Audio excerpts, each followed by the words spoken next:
আপোনালোকে সকলোৱে জানে যে কা এখন অসমীয়া জাতিৰ কাৰণে অতি ভয়াৱহ, অসমীয়া জাতি ধ্বংসকাৰী, ভাৰতৰ সংবিধান বিৰোধী আৰু এখন সাম্প্ৰদায়িক আইন। সেই আইনখন যদি সঁচাকৈ বলবৎ হৈ যায় তেতিয়াহ'লে অসমীয়া জাতিৰ ভয়ানক ক্ষতিৰ সন্মুখীন হ'ব।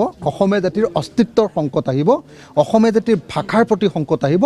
আৰু সঁচা কথা ক'বলৈ গ'লে অসমীয়া জাতিয়ে যেনেকৈ ত্ৰিপুৰীসকলে আজি ত্ৰিপুৰাত তেওঁলোক সংখ্যালঘুত পৰিণত হৈ গ'ল, অসমীয়া জাতিও কাৰ কাৰণে অসমতে সংখ্যালঘুত পৰিণত হ'ব।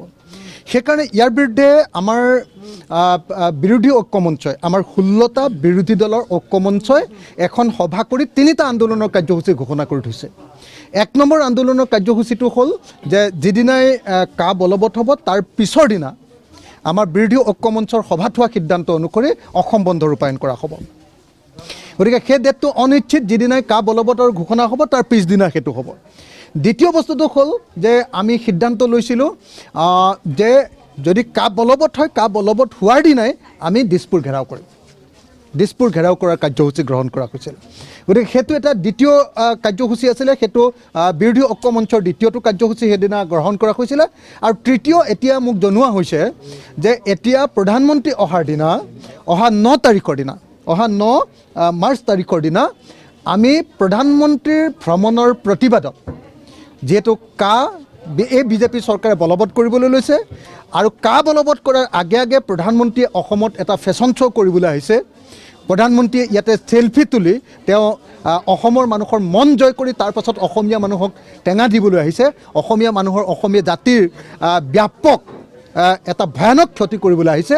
গতিকে অহা 9 মাৰ্চ তাৰিখৰ দিনা দিনৰ 11 বজাৰ পৰা আমি প্ৰধানমন্ত্ৰীৰ ভ্ৰমণৰ প্ৰতিবাদত আৰু কা বলবৎকৰণৰ বিৰুদ্ধে আমি কলিয়াবৰত বিৰোধী ঐক্যমঞ্চৰ 16টা দলৰ হৈ এক বিশাল আন্দোলনৰ কাৰ্যসূচী গ্ৰহণ কৰিবলৈ লৈছোঁ, প্ৰতিবাদী কাৰ্যসূচী গ্ৰহণ কৰিবলৈ লৈছোঁ, এখন প্ৰতিবাদী সভা অনুষ্ঠিত কৰিবলৈ লৈছোঁ।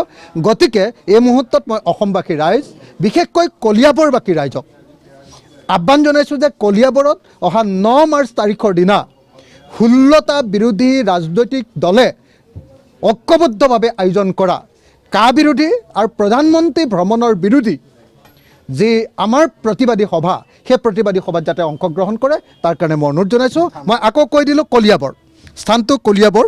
কলিয়াবৰত সাধাৰণতে যিটো ঠাইত প্ৰটেষ্ট কৰিবৰ কাৰণে প্ৰশাসনে অনুমতি দিয়ে, কলিয়াবৰ মহকুমাত সদৰত, য'ত কলিয়াবৰত য'ত প্ৰটেষ্ট কৰিবৰ কাৰণে চৰকাৰে আমাক জাগা দিয়ে, সেই জাগাতে এখন প্ৰতিবাদী সভা হ'ব।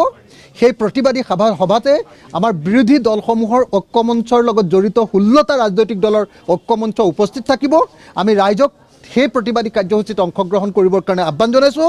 আৰু আমাৰ সেই প্ৰতিবাদৰ মূল লক্ষ্যটো হ'ল কা বলবৎ কৰাটো বন্ধ কৰিব লাগে আৰু প্ৰধানমন্ত্ৰীয়ে কা বলবৎৰ আগত আহি অসমীয়া মানুহৰ মন জয় কৰিবৰ কাৰণে, অসমীয়া মানুহক বিভাজিত কৰিবৰ কাৰণে আৰু অসমীয়া মানুহৰ ওপৰত জাপি দিয়া যি এই অভিশাপমূলক যিখন কা, তাৰ বিৰুদ্ধে, তাৰ পক্ষত তেওঁ জনমত তৈয়াৰ কৰিবলৈ আহিছে। গতিকে তাৰ বিৰুদ্ধে প্ৰধানমন্ত্ৰীৰ এই ভ্ৰমণৰ প্ৰতিবাদ সাব্যস্ত কৰিবৰ কাৰণে আমি 16টা ৰাজনৈতিক দলে ঐক্যবদ্ধভাৱে এই প্ৰতিবাদ কৰাৰ সিদ্ধান্ত গ্ৰহণ কৰিছোঁ। মানে অসমৰ মুখ্যমন্ত্ৰীজন দিল্লীৰ এতিয়া বহতীয়া, যাক দালাল বুলি কয়, দিল্লীৰ হয় হুজুৰ। তেখেতে দিল্লীয়ে যিটোকে কয় সেইটোকে মানিবলৈ ৰাজি। আজি দিল্লীয়ে কৈ দিলে যে অসমকে আমি টকা নিদিওঁ, গতিকে টকা নিদিওঁ কাৰণে অসম এতিয়া দেউলীয়া। গতিকে এতিয়া হয় হুজুৰ মুখ্যমন্ত্ৰীয়ে কি কৰিছে, কেৱল ধাৰ আৰু ধাৰ আৰু ধাৰ লৈ, ঋণ আৰু ঋণ আৰু ঋণ লৈ অসমখন চলাবলৈ সিদ্ধান্ত লৈছে। এতিয়া নৰেন্দ্ৰ মোদীয়ে কি কৰিছে, নৰেন্দ্ৰ মোদীয়ে কৈছে যে নহয় কা বলবৎ হ'ব, কাৰণ পশ্চিমবংগত তেওঁলোকক ভোট লাগে। পশ্চিমবংগত ভোট ল'বৰ কাৰণে কা বলবৎ হ'ব বুলি কৈছে কাৰণে আমাৰ হিমন্ত বিশ্ব শৰ্মাই দিল্লীত কৈ দিয়া, নৰেন্দ্ৰ মোদীয়ে কৈ দিয়াৰ কাৰণে তাত বৰষুণ দিলে বুলি কৈ দিলে যে আমাৰ ইয়াত ছাতিটো লৈ দিলে। হিমন্ত বিশ্ব শৰ্মাৰ নিচিনা সুবিধাবাদী ৰাজনীতিকটো আৰু অসমত জন্ম হোৱা নাই কেতিয়াও। তেওঁৰ নিচিনা সুবিধাবাদী অপৰচুনিষ্ট ৰাজনীতিক কেতিয়াবা জন্ম হৈছে নেকি? যিফালে হাৱা পাব হিমন্ত বিশ্ব শৰ্মা সেইফালে হয়নে নহয়? এতিয়া দিল্লীয়ে কৈ দিছে যে নহয় কাখন ভাল, গতিকে হিমন্ত বিশ্ব শৰ্মাৰ মতে কাখন ভাল। আৰু জি পি সিং যিহেতু পুলিচৰ মুৰব্বী হিচাপে তেওঁ কথা কোৱা দৰকাৰ, কিন্তু জি পি সিঙে পুলিচৰ মুৰব্বী ৰূপে কথা কোৱা নাই নহয়।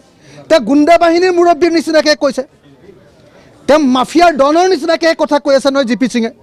জি পি সিঙে ক'ত অধিকাৰ পালে যে তোমালোকে প্ৰতিবাদ কৰিব নোৱাৰিবা আৰু প্ৰতিবাদ কৰিলে সমস্ত ব্যয় তোমালোকে বহন কৰিব লাগিব? এইটো ক'ত অধিকাৰ পালে কওক? ভাৰতৰ সংবিধানে আমাক একলগ হোৱাৰ অধিকাৰ প্ৰদান কৰিছে, ভাৰতৰ সংবিধানে আমাক প্ৰতিবাদ কৰাৰ অধিকাৰ প্ৰদান কৰিছে, ভাৰতৰ সংবিধানে আমাক গণতান্ত্ৰিকভাৱে ঐক্যবদ্ধভাৱে প্ৰতিবাদ সাব্যস্ত কৰিবৰ কাৰণে অধিকাৰ সাব্যস্ত কৰিছে। গণতান্ত্ৰিকভাৱে যদি প্ৰতিবাদ সাব্যস্ত কৰোঁ তেতিয়াহ'লে DGP নালাগে। DGPৰ বাপেকৰ বাপেক আহিও আমাক কোনো পধ্যে কেতিয়াও আমাক বাৰণ কৰিব নোৱাৰে। আৰু অসমীয়া জাতিক ৰঙা চকু দেখুৱাবৰ কাৰণে জি পি সিঙৰ কোনো অধিকাৰ নাই।